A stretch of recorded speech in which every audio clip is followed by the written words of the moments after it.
Happy Thanksgiving, Mike. That's how I started up after a long hiatus. It's December 6th. Thursday. 2018, here with PartyMike. It's been a little bit. It has been. Missed the last 2 weeks of releasing episodes. I'm excited to talk to you. I don't think we've actually talked since Halloween, I want to say. It's been several weeks. When I was out partying. Yeah, I missed you. Basic bitch. I lost the basic white chick competition to another basic white chick. To another basic bitch. He did work the crowd really well, though. He had his friends there. My friends bailed out. He actually, he beat out, I think he won for the hot body contest, too. Are you serious? I think he won the hot, because that's what the contest was. So it became a parody. Yeah. That dude didn't even lift. You were in the hot... You were in the hot body contest with him, and he beat out this really smoking girl. She was wearing all black skin suit. How was that for her? Do She you think that's the first time she's lost? You know, maybe she was beautiful, and I'm like, oh, she's definitely got it locked down. But she didn't work the crowd. She just kind of stood there, and I'm like, well, that's not going to work. And he was out there all like, hyping the crowd and fist bumping people. He had bangs too. I didn't realize that was like a specific costume. I'm like, oh, you guys happen to have the same thing on. That's weird. What's that about? But I didn't realize after that's the basic bitch costume. Mine was more put together. His was more like bro basic. Yeah. So I had a good time, dude. Yeah. Me and my lady friend, just a couple of ladies out on the town. Yeah. I saw you outside, and I was like, I talked to 3 different people to try to get you snuck in there, but apparently they don't give a fuck about me. Dude, I was channeling my inner basic. I was like, you don't understand, I'm with the DJ. Yeah, I tried that. I talked to all the and I never try to get people like I appreciate that budged in the line, and they just like, oh, I totally can do this. Nope. Did you drop do you know that he does the Greg Hansen podcast? That probably would have got you not letting at all. Like, oh, this guy. Listen, I'm a co-host on the Greg Hansen podcast. Seriously. I brought your movie back. Dude, it's been so long. I've been staring at this. What movie? This has been at like my to-go spot at my house for like a month. Virtuosity. Now. Yeah, it is a Virtuosity, and so Denzel and Russell Crowe's 90s VR movie. 95 movies. So let's talk about this real quick because I've literally been staring at this every time I leave the house. It's there. I'm like, oh, this fucking thing. Seriously, I have a shelf of to-do stuff. Yeah, and it's been there, and everything else has been done, and that's the only thing on there I can't check off my list. So there, it's back. So I watched this with my friend Annette, and it's funny for those you haven't seen it. Basically, it's cheesy pre-Matrix stuff and set in 1995. Russell Crowe is an amalgam of like 2 or 3 dozen psychopath people and turned into AI. Yep. And Denzel Washington is a former police officer who's in jail because he killed the dude that killed his family, and the dude that killed his family's personality just happens to be mixed in, with Russell Crowe stuff, and that personality comes to the front through movie shenanigans. Russell Crowe breaks out of the computer into the real world and proceeds to just kill everybody, which is fun. It's VR goodness. It's over the top. It is over the top, and I'm like, it's 1990. I kept having to tell myself it's 1995, 95. And we watched the movie, and it gets over with. Like, and it's good. I'm like, okay, it's cool. And then I was talking to Ned about it a couple days later, and like, hey, you want to watch some scary movies? And she's like, no. I'm like, why not? She goes, I'm terrified of scary movies. She goes, we watched that movie the other day, and I was totally freaking out. I'm like, wait, what, Virtuosity? She goes, oh my God, yes, it was terrifying. I'm like, it actually did you watch the same movie that I was watching? She got into it, and it scared her. I couldn't tell that she was scared at the time, but she was like, oh my God, that was terrifying. I'm like, what? Wow. 1995. Good for her for letting herself enjoy the experience. She did, but this scared the shit out of her. So I was like, well, we're not watching any actual scary movies then, are we? She's like, no. Don't watch Annabelle with her. Because nothing with her. Holy crap. She watched Poltergeist when she was younger, and so that basically broke her or something. So I was like, well, okay, enough of that. But now, when I rank these, it's not. I try to keep in mind that like the year they were released, if it involves a lot of technical stuff.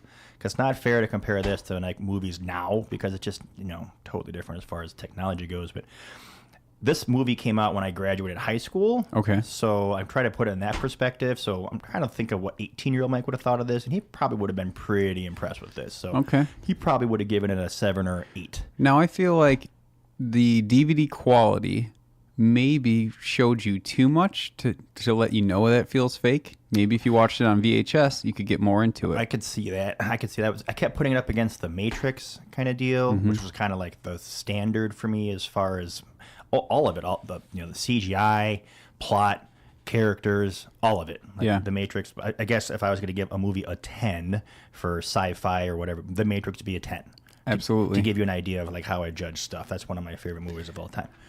I think the HD thing also is similar to like when you had sports or newscasters that were always in low standard definition, right? And then we finally got HD, and you're like, whoa, I didn't notice all these flaws. Now I just can't stop looking at their skin and their wrinkles and stuff. I feel like that's the case with older movies when you watch them HD. Absolutely, because like just from you add on 1 point just for HD. You got the 16:9 ratio. You got more. It's just crisper. It's better. It's obviously better than 3:2, whatever. So I try to take that out of my judging because it's not fair when you're not really comparing. I'm not comparing that when I'm watching these old movies. Yeah. I'm comparing the character development and the plot and that kind of stuff. You're looking at the substance, not the actual picture. I'm trying to. So much. So kind of deal. So yeah, that's Virtuosity. I returned it. It's off my to-do list. And how many Santas does it get rated? I don't know how many Santa scale. 10. Sorry, 10 I forgot Santa. scale. Okay, so to 2018, Mike, he will give it a 5 or a 6-ish. Fair. Just because I've seen a lot of movies like this, and that they're better. This was like the first of its kind of man versus enemy that's not human-ish. Like CGI. Yep. And I think of Lawnmower Man too. Back in the day, was also kind of the same era genre as this was. with Job and all that. And that was way more reliant on it was more of a look at this CGI stuff. Yeah. It was way more of that, which if I was going to compare that to that, I'd have to several marks against it. So 95, Mike, what's he give it? He saw it in the theater. If you saw it in the theater, he'd probably give it a 7 or maybe an 8. Yeah.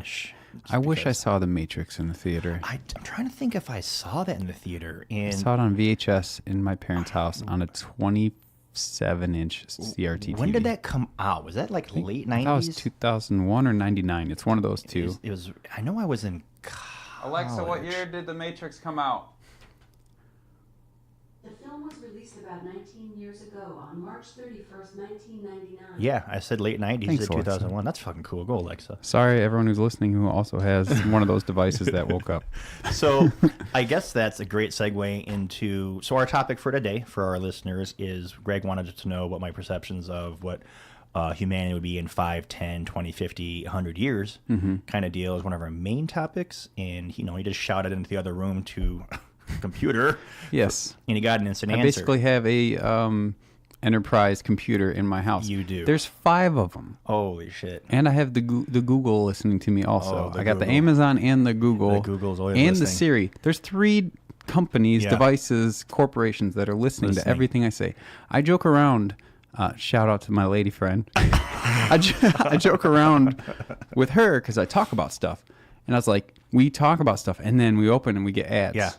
So I'm like, you know what? I don't want to do this, but I'm like, you know what I want to do? I want to brew my own beer. I want to make beer at home. I want to brew beer and drink it, make beer myself at home. I just keep saying the thing over and over again, and I'm waiting for it. Did it happen? Not yet. It will. It's going to. It will. I haven't Google searched it at all. Well, that's the end of it right there. If you look at it on Amazon. No, I'm not doing that specifically. Okay. I want to see if it picked up audio only. I'm not texting her about it, just audio. Yeah, I looked at snow blowers on fucking Amazon, and guess what? On Facebook's, look at all these fucking snowblowers. I'm like, oh my God, seriously? Can you be less obvious about it? They know. So that brings me to my first talking point that I took a note on about AI, and it's called machine learning.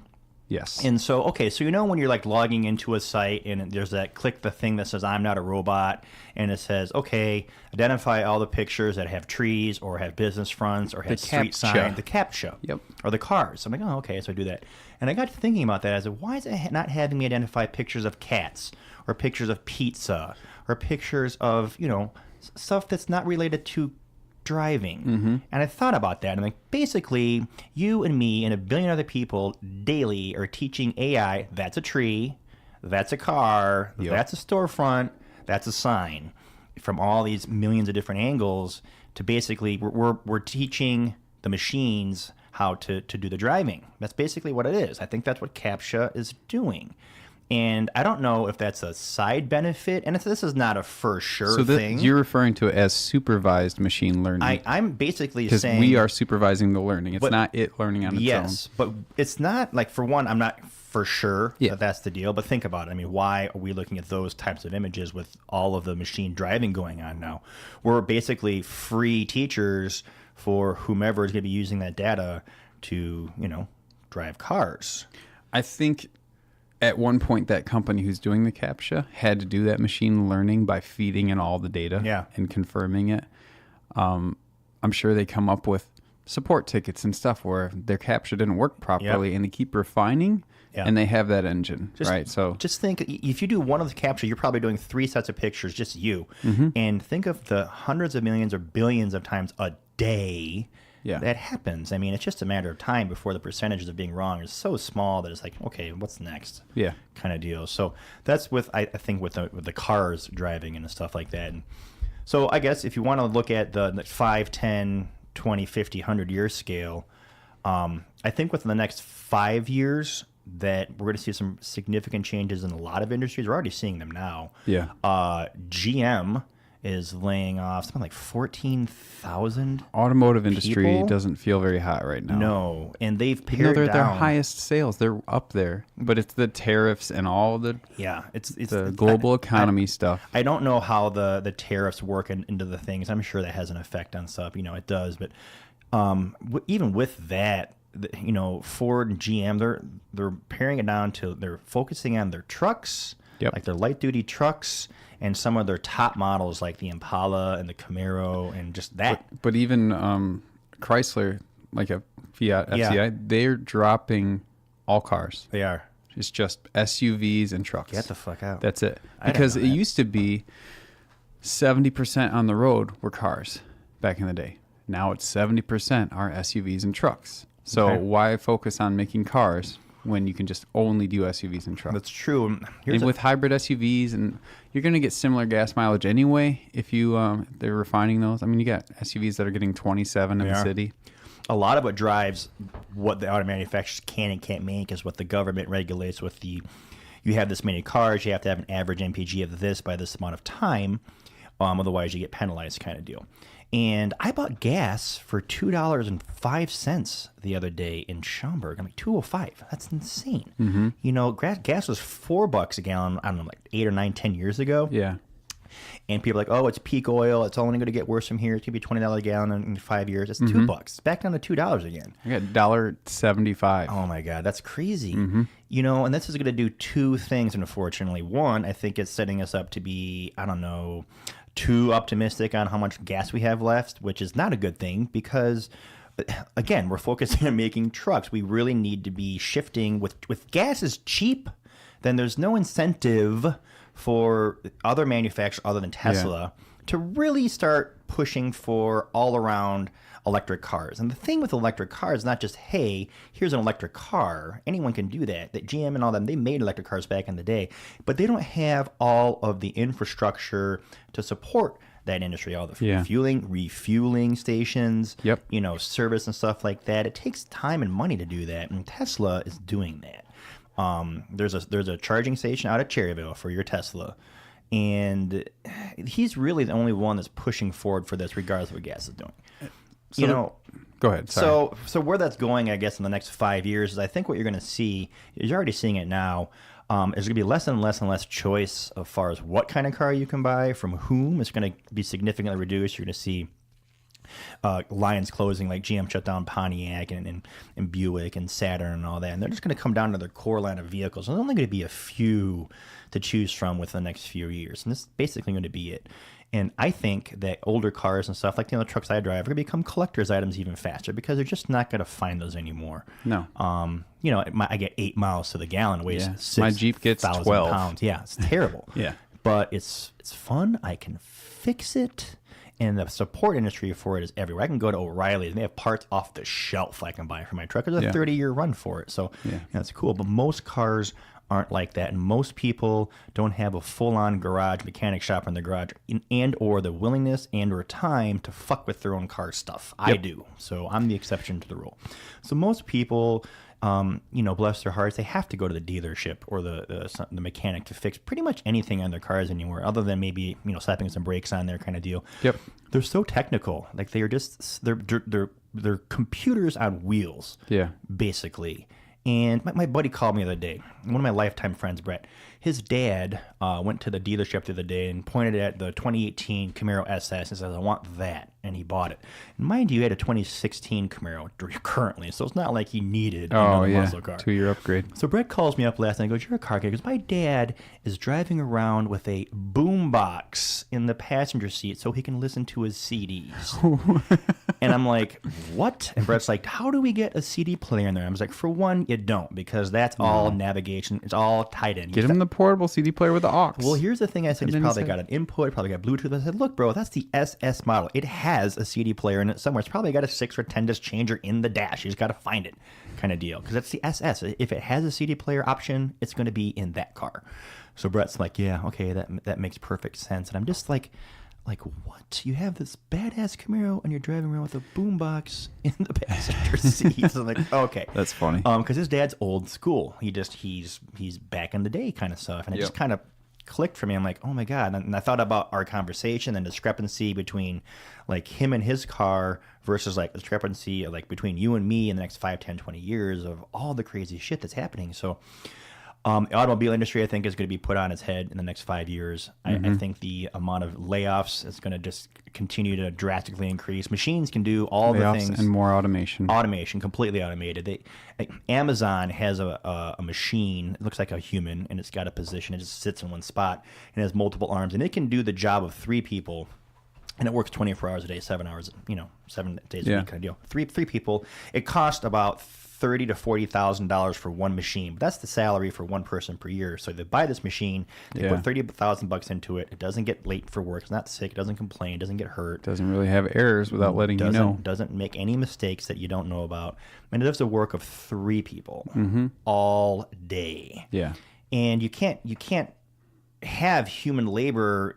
You can't compete against that in any scale. No matter how little money you pay somebody, you still can't compete against that. So you think in the near future we're going to have a lot of automation jobs disappearing? We've talked about this before about post-scarcity, meaning when you have a society that doesn't have to work because all of the things are provided for, what do people do with their time?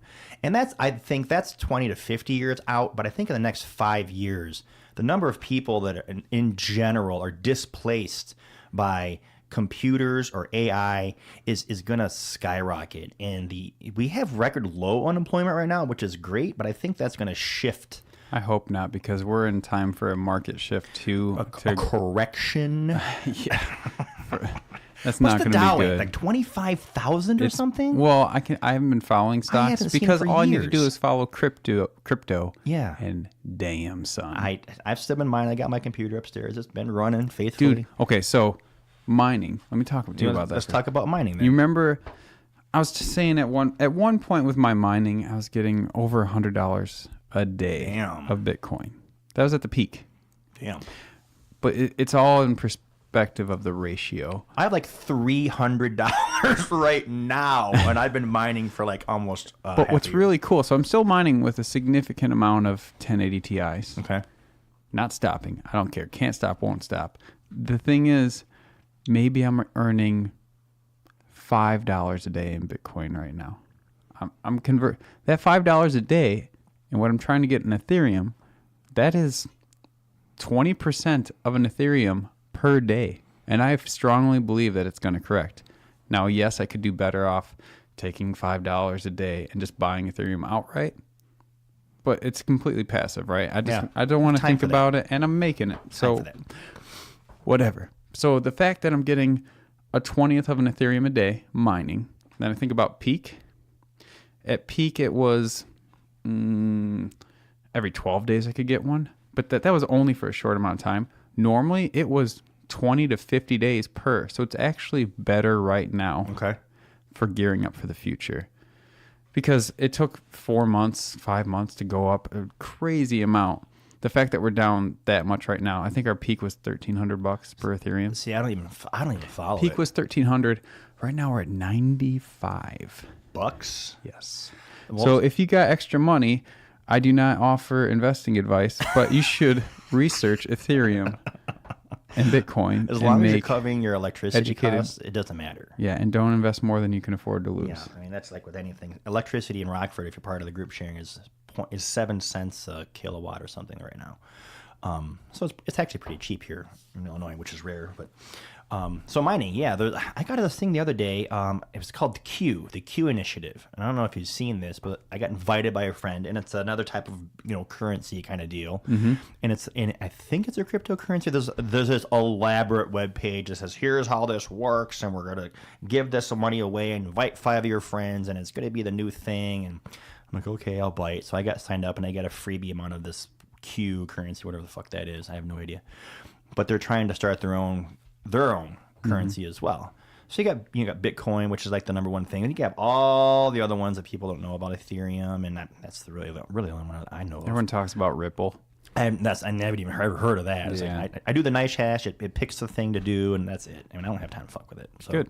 Let it be passive, and I believe if you're keeping it into Bitcoin right now, think though, so. 'cause you're not exchanging No, into I'm not. Ethereum. I have no idea how to do any of I that. think you're doing great. It's just sitting there running, And you talk about crashes. I mean, Bitcoin's wildly speculative. I mean, it can go up and down. I believe what you have right now in the next 2 years or less, could be 6 months, is going to be worth $2,000 to $6,000. That'd be great. And, this is all hypothetical digital money that honestly, there's not a lot of I don't want to say usage optimization. I can't think of the word utility. Yeah. Because you don't use it. Who takes Bitcoin? Like, how do I get it? I don't Well, even know actually, how to get more in the Bitcoin. world, they have Bitcoin ATM machines in Europe and across the world. Well- United States is a little bit behind on adoption. On purpose, I'm sure. Yeah, but Ethereum itself is more meant for dApps, like applications that run on the Ethereum blockchain.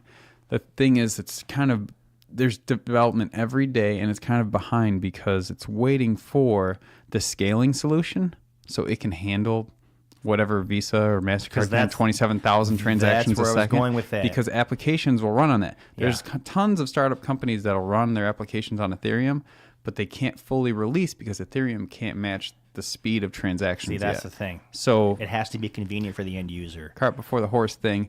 But I think it's the next 2 months that the Ethereum Casper network or whatever the increase in actual transactions is going to Well, happen.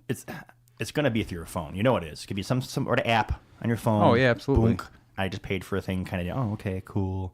So I think that's great. Anything that gives the big banks a run for their money, that's more anonymous in this current age of we know all about you, which is honestly terrifying. I'm all for that, and I'm a big fan of my privacy, but really, honestly, if the powers that be want to figure out all the things about me, it's not that hard for them to do. I mean, all they got to do is check on, what you Google, what you Twitter, what you Instagram, what you Facebook, what you Amazon. And if you don't think that whatever service you can think of, pick an acronym, doesn't have basically ready access to generally anybody, you're fooling yourself. Yeah. That's just the way it is. So the point is if you're a shitty human being and you're doing shitty things like human trafficking or super drug dealer or just all around dirtbag, they're gonna figure that out, kind of deal. And that's cool, I guess. But I'm still a big fan of privacy and rule of law and procedure and my rights and all of that stuff too. Sure. So moving on, as far as the next 5, 10, 20 years, what do I see happening with, I don't know, we can talk about medical, we can talk Let's about focus government. about a few things. Let's just kind of rapid fire round table it. Okay, so I want to start first go for it. with global warming, cool. I was gonna say climate environmental change. with 5 years. So I was doing some reading about it, and they do all the doomsday scenario and the full simulations, and it's basically like every simulation. Obviously, we're screwed because nobody's focusing on it. There's no world leaders or anything. Yeah. You can argue some people in Europe are actually going towards being green countries. Yeah. That's great. But globally, we've already gone too far. We have. Way too And far. You said the thing, government isn't going to fix it. It never will. Government only exists to future to keep more government. Government's not going to fix any of these problems. Yeah. It's going to take the really smart, rich individuals like Elon Musk and other rich people around the world, the Bill Gates Foundation, to address these issues. And that's the only way that we're going to actually fix this stuff. Climate change is happening. It's real. And the global sea levels are rising. The firestorms out in California. It's too easy to be pessimistic about it when you start doing research. It to be is. like, oh no. But humanity's shown that we're as a group of people, as far as a population, we're really good at, pardon my French, fucking things up.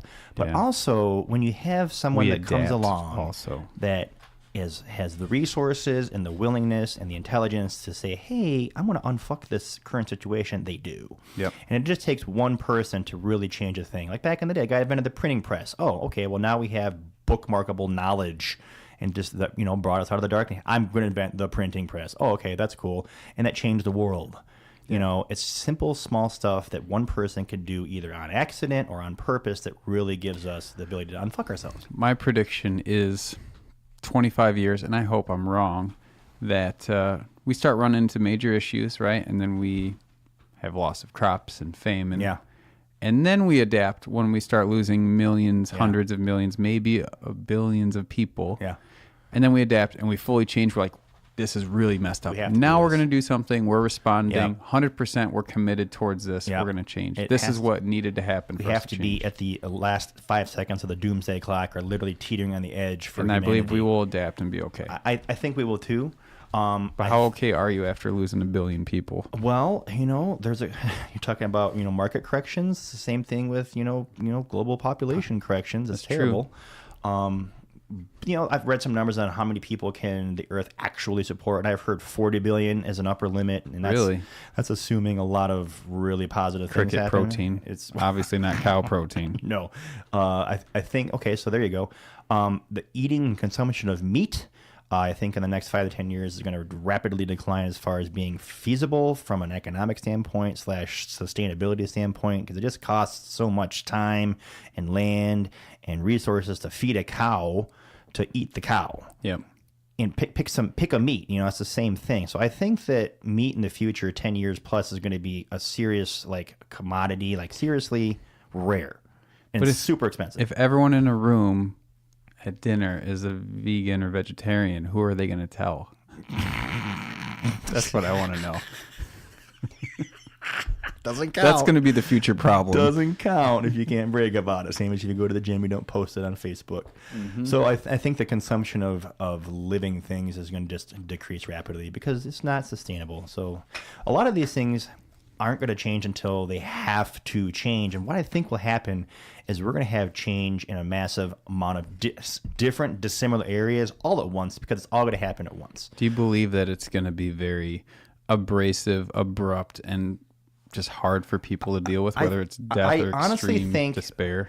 The only thing that I think is going to make a significant change in the way we do things. Number one, I think a couple things have to happen for us to really, as a species, get our shit together. One, we need to have an in-your-face, this is for sure, an apocalypse situation that is going to happen, such as this volcano, supervolcano, is going to explode in 5 years. Yes, as a species. There is an asteroid for sure going to wipe out our planet. Yeah. This is going to happen, and we see that. So what I think will happen once we realize that we're literally fucked is a couple things will happen. Money will go away. Money won't be anything. It won't be a scorecard anymore. It'll simply be irrelevant. Money in any form will be done. Oh, okay. But with that comes a one species, one government for the entire world. There's no nations. There's no states. And by then we'll trace back to the original Adam, Eve, small group of humans, and we're all related. And just because you lived in a certain area, you look alike. Man, we're all the same people anyway. Yes, I think bye races. We have to be really, as a species,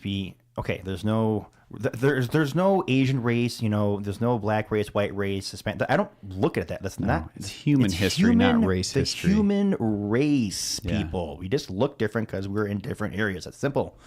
So I think once we get past several barriers, one, the race barrier, number two, the religion barrier, number three, the language barrier, and we can kind of all agree, hey, we have one government. It's there to actually look out for the earth. Yep. and not the people that run the government or a certain group of people or money. It's here to look out for the sustainability of our We only have planet. this golden age of prosperity. Yeah. Finally Happens, and then we're living Star Trek style, because that's Star Trek basically. Yeah. And I think that once we have several leaps in technology moving forward, again, we've talked about this, that will really help us make that transition. Cold fusion. So on that note, some Chinese scientists, one of the biggest obstacles, kind of a segue here to fusion, is being able to harness these stupid hot temperatures for that reaction to happen. So I'll give you an example. The sun is, at its hottest parts, is about 25 million degrees. It's stupid hot. Celsius or Celsius or Fahrenheit, one of the two. Don't get me started on Sorry, that. way up there. It's way hot. So how do you make a star on the Earth? So basically, they use really, really powerful magnets to keep all the stuff that's called plasma, it's a fourth state of matter, confined, to bunch it down to create fusion. So 25 million. Chinese scientists were able to sustain a temperature of 100 million degrees, 4 times the temperature needs to be within last month. When did they do last month? Last month, and it's been verified. And they use their magnets? They use their magnets. It's a whole thing. The Chinese did that. So they are able to support an environment that is friendly to fusion, which is a super big deal. So how did I not hear about this? it's from China. You got to kind of, I found it on YouTube and I did some research and there it was. So like, in holy China, shit. they got it. They got China's going to get fusion, and then what happens? Well, that's a good question, because we are significantly behind the game. If any other countries develop cold fusion and don't want to share it. You know what would be good? We should give China money for electricity because we don't give them enough. Well, I tell you what, any country other than any country that has enough money to figure out cold fusion is obviously guarding that secret. But once that's done and there's a plant going, you can't not let that out. Either on your own, let it out as the right thing to do for humanity, or someone's going to figure it out somehow. What level does that give us for our civilization power level with fusion? That would get us to a type 1 Kardashev situation where we can harness all of the energy on our planet. So we're at about a 0.8 right now. Mm-hmm. So if we can create cold fusion and do that, we basically have mastered our own planet, which is insane. So that would be the precursor to really all of the other changes we need. Because if we have that, that's free energy to charge our electric cars. To do anything, you can desalinize water like nobody's business. We can figure out wireless power, and you don't need batteries anymore. You don't need batteries, you don't need strip mine stuff for the batteries. And then shit gets crazy. We were talking about climate change, right? So some really smart people said, hey, if we have a basically unlimited supply of power, here's what we could do. We could sequester the carbon into trees. How do you do that? Well, you take the Sahara Desert, which is really big, and you take the Australian outback, which is actually bigger, which are the two largest deserts in the world, and you plant trees and you cover those large deserts with trees, and that would suck out so much carbon from the actual atmosphere that we basically unfuck ourselves. We would literally we can do so much stuff without worrying about energy, electricity. All the things. Think of all the problems we face as a species. All it comes down to lack of power. I need more food. Why? Because we can't plant more stuff because we don't have the power, the water. Can we? So right now, I mean, harvesting of resources, I think that would be our next problem, right? Also, but think of all the resources. Then if we have unlimited energy, we can get off the planet to get more resources. We don't grab need the asteroids. All the stuff. We don't think of all the energy and the money we spend to get oil or to get coal or natural gas. Those are huge industries, and those would basically go away. So again, you're going to have a period of turmoil where massive industries just overnight, literally if cold fusion becomes feasible within the next week, 2 weeks, 3 weeks, you're going to have a massive revolt of all the things. I honestly think it's going to cause global catastrophe as far as economic crisis. Yes. It's going to crash world markets because all the, hey, here's how we do business stops. Mm-hmm. Because you don't have an oil industry anymore. You don't have energy production like it used to be. The distribution will be the same. You don't have coal. You don't have oil. You don't have all the sub-industries that work on that. Those all go away. They are all, at that point, they're they're dated. Now they're not instantly going to go out of business. Everyone's not instantly going to have a electric car. But that's the last thing on the coffin, and those industries become dead. You are on borrowed time at that point. Yeah. No one's investing. Sell those stocks. In mobile, no one's like, hey, mobile, let's buy some stock. Unless because they got the fusion, then that's what they're going to have to do. Yeah. They will have to transition to being different types of energy providers. Yeah. But think maybe about they turn into distributors, because once we have, I mean, our grid isn't that great now. It's not. It needs to be amped up if we can do unlimited power to different areas. Yeah. Maybe that's what they focus on. The point is that all of those industries are going to have to change and adapt very quickly, because it's like before. And I said, if you're making horsewhips back in 1900 and you're the best damn horsewhip maker, and here comes the Model T, well, it doesn't matter how good you are at making horsewhips, your industry is irrelevant because the cars are the new thing. And it's the same thing, only bigger. If we have unlimited energy, do you know how much energy the internet needs? All of the data centers, a significant everything. chunk. A significant chunk. And I was reading a story the other day about this guy, total subject change, but people in the future are talking about. He has a salt mine somewhere in Germany, and his business is taking information and putting it on ceramic discs. Okay. Because he's figured out that ceramic pottery from tens of thousands of years ago still exists. He figured out that ceramics are most likely to last the longest for data storage for future whomevers to figure our shit out. So he is actually trying to avoid the deep information loss, as he calls it, because basically, as we move forward every day, there's so much more data that's stored on the internet and servers, blah, blah, blah. There has to come a point where it says, okay, well, we're full. We got to get rid of some shit. So a good example would be, how far back can you go on your Facebook feed? I don't know. I've never really tried to scroll that far back. At some point, they're going to have to go. Facebook has to store that data somewhere. I don't know. I think our technology can keep up with it. It's really just a resources thing about making drives. It might be. We find different ways to store data. They're talking about using DNA, human DNA, to store data. Think about it, though. It's several orders of magnitude more powerful than even the most advanced silicon stuff we have right now. It's insane. Yeah. So actually, you would be your own storage device, and the amount of information the 700 trillion cells, 7 trillion cells in your body could hold is just essentially unlimited. I mean, yeah, because each cell with the amount of DNA and that information, that's insane. That's absolutely it's freaking way insane. Too much. So that's 50 years out, I think. So where's that energy? We could all have the backup of the internet in us. We would literally, you would be the internet, basically. Oh man, that would be crazy. So much dirty things. I know, seriously. I didn't even leave the house today. Why? Just close my eyes.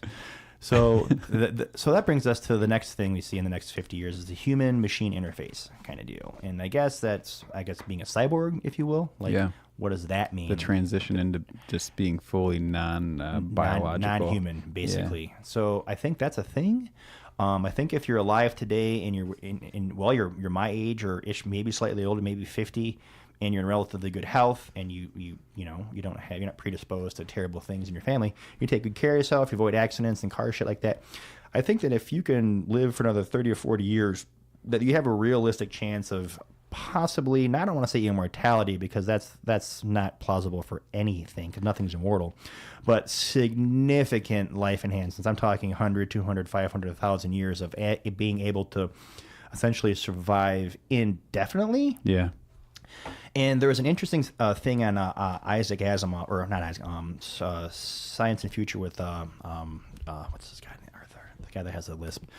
He was talking about if you could digitize yourself. Is it Isaac Arthur? I think it's Isaac Arthur. If you could digitize yourself and create a copy of yourself, and there's two of you, then you're two people, and you're not you.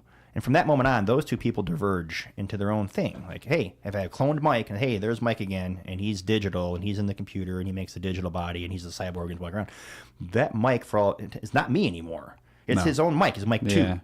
And then I can clone myself however many ways you want, and then you could back yourself up, put yourself on another planet for hard drive, and then you could have some kind of system that checks in daily, and if it doesn't receive a signal saying you're alive, it spawns another human character, and like you live again.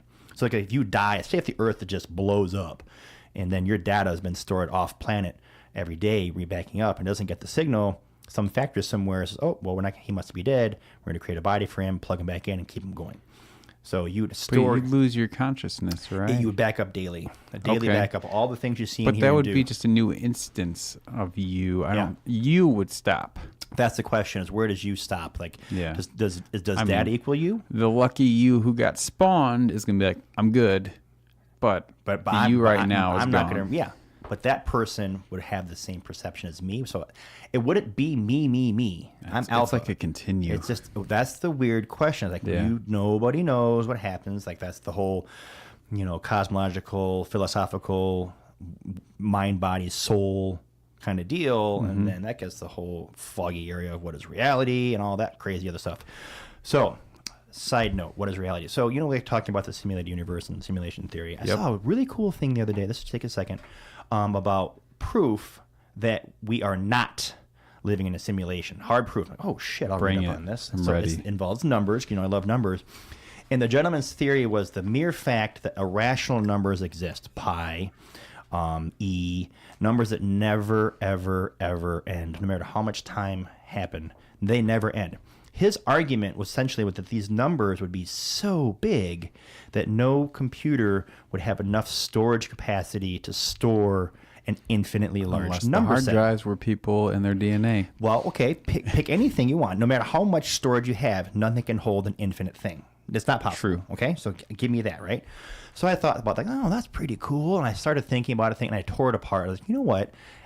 The computers we have can only process so much. So we can process out to a million digits of pi or to a billion, whatever. Yeah. That's the limit of our computer. Which, in the grand scheme of things, if we're running on a simulated computer, our computer looks like Pong, an Atari, compared to the most powerful supercomputer today. So his theory kind of went out the window because a super duper, uber, mega, uber duper future computer can hold a shitload of information, more than our stuff can hold. Yep.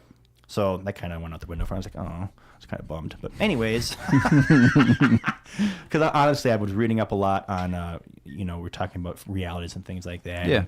And, I spent a lot of time with the simulation theory and what is reality. And I've come to the conclusion that, honestly, I only know me. And I'm not sure if everybody else is even in this game. You might be an NPC as far as I know. And the whole world out there might just be built for me. And I don't know. No one knows, man. So, I don't know. That's it's kind of off tangent here. We're not talking about No, stuff, but it's totally related because we're just talking future in general, and that is directly related. But so I saw something today. A friend of mine at work sent me these things. Like, I thought about you when I saw this, and it starts out on Earth and it's zooming out. One of those things. Yeah. Zooming out, and then you see the orbits for the solar system, and then the local area, and then you basically see the Milky Way, and it goes out, and you see more galaxies, and then you see the local group and the superclusters, all that stuff, right? And it goes really far, and then it goes back in, and then it goes all the way to a tree, and then all the way to a leaf. And I saw that video. You did? I saw that. Yeah. I want to train myself to be aware that I am in this right now. Yeah. Everything's so localized. I've talked about this before. Everything's so localized, and I hate it that you get in your routine, you think about stuff. Throughout the day, I think about things in life and perception, but that feeling I got when I was watching it of how huge everything is. Yeah.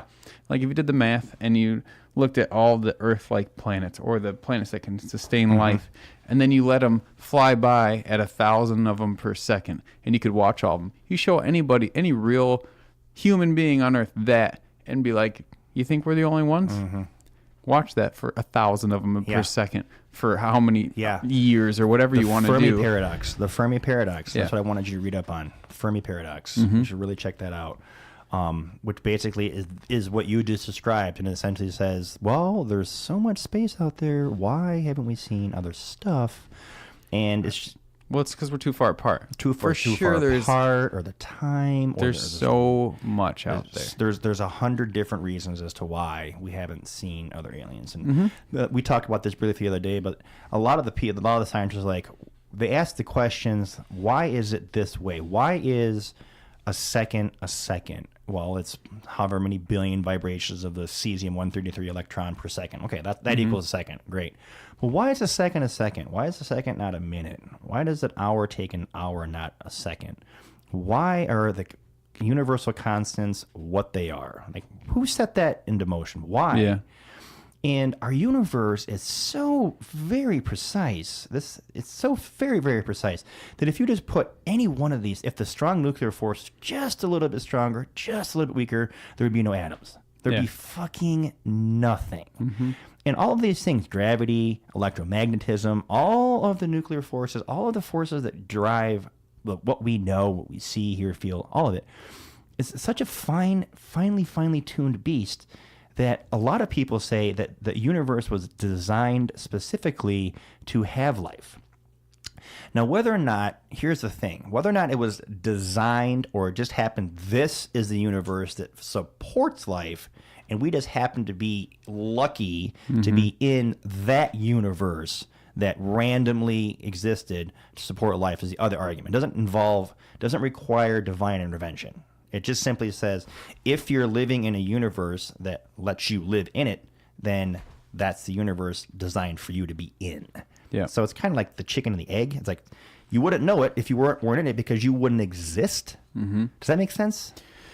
Yeah. Yeah. It's kind of weird. The other thing too, like thinking about that scale, like you go to really quantum scale to massive supercluster scale.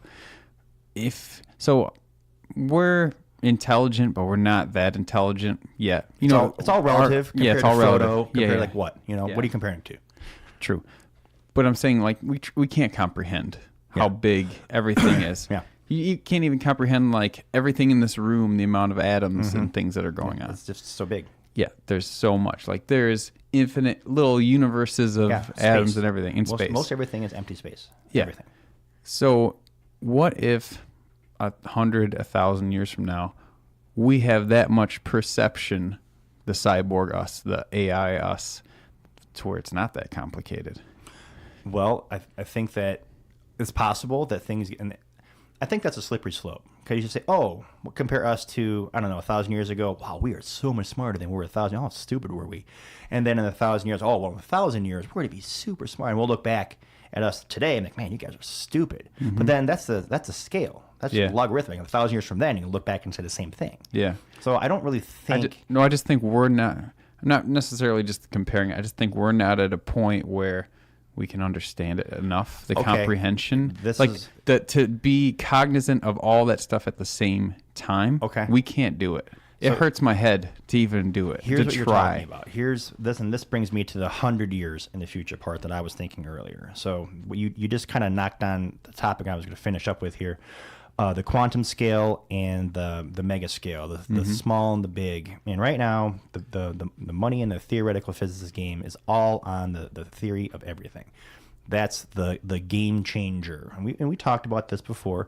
But the team or the individual or whomever is able to unite the laws of the small to the laws of the big is going to give us the tools as a species to overcome the we don't know question. Because I do think that once we figure that out, that really all of the big questions about where we came from, where we're going, what's the point, I think those will have objectionable, qualifiable, and quantifiable answers.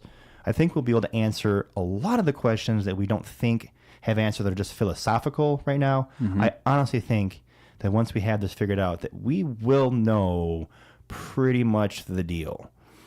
And I think that's game-changing too, because at that point, you kind of essentially transcend. You really kind of get out of the here and the now, and I need to drink and eat in this body, and I think we can actually become corporeal and just basically live as energy, as consciousness at some point. And I think that's the long-term possibility for consciousness, because that's the one thing I think the universe has in common. I think consciousness in general is what ties the entire universe together. Honestly, I think it's a level. I think it's some field in the strata, the Higgs boson field or wherever scale you want to put it on, that consciousness exists as its own thing. Yeah. Independent of your meat suit and my meat suit and Frodo's meat suit. And that we just happen to be in this thing and we got zapped with whatever part of consciousness lines up with us. Yep. And I think that we're just vessels for experiencing what the universe has to offer, period. And I think that once people die, that your body dies. That's just temporary. I think your consciousness goes to some other place, into some other thing, in some other space. There's no energy's not lost. Energy's not lost. And what is energy? Is thought, and it doesn't go away. So, where were you before you were you? At what point did you become you? I was part of star matter. Was it 2 cells, 4 cells? Dirt. Was it when you were born? Was it when you had your first memory? Like, at what point did that happen? Honestly, I think that's all determined, period. I think that once, you exist, in whatever state that is, or however many cells that equals to be, like once your brain is formed and it's flipped on, or once you were born, or whatever that point is, that's kind of a fine line in the sand. It's actually irrelevant. That you are already you. That you being a human is not really who you are. Mm-hmm. I think that you're some form of energy, and you got tied into this body at some point for whatever reason. I don't know. It's all random, and that you experience this as this, and then once this body dies, your energy, your consciousness goes somewhere else. Yep. And it just continues on. And whether or not you remember that, I don't know. That maybe you do. Maybe the human body is incapable of remembering future lives. Maybe that's a thing. I don't know. I have no idea. But I do know we came from stars as far as the matter and stuff goes. So that's fun.